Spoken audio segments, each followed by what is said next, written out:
এলাকাবাসী, আমি নিজে এসেছি, আমার সাথে আপনাদের এলাকার মাননীয় সংসদ সদস্য এসছেন, সম্মানিত কাউন্সিলর বৃন্দরা এসছেন। এই এলাকার যে দুর্ভোগ আমি নিজে জানি, এবং এই দুর্ভোগের একটি মেইন কারণ এখানে কোনো পানি যাওয়ার জন্য কোনো ড্রেন নাই। কোনো ড্রেন ছিল এখানে? কোনো ড্রেন ছিল? কোনো ড্রেন ছিল না। এখানে শুধু রাস্তা উঁচু হয়েছে আর সব বাড়ি নিচু হয়েছে। তাই এখানে আমি মাননীয় প্রধানমন্ত্রী জননেত্রী শেখ হাসিনার নির্দেশে আমাদের 24তম ইঞ্জিনিয়ার ব্রিগেড বাংলাদেশ সেনাবাহিনীকে এই রাস্তাটা কাজ করার জন্য দায়িত্ব দেওয়া হয়েছে।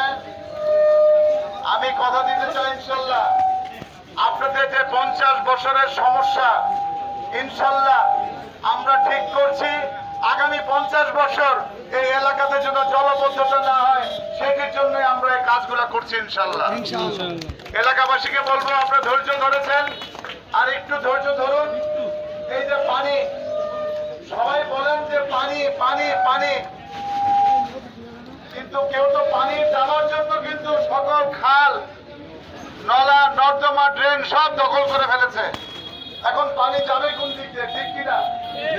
যা পানি যাওয়ার রাস্তা ছিল সবাই বাড়ি করে ফেলেছে, ড্রেনের মধ্যে বাড়ি করে ফেলেছে।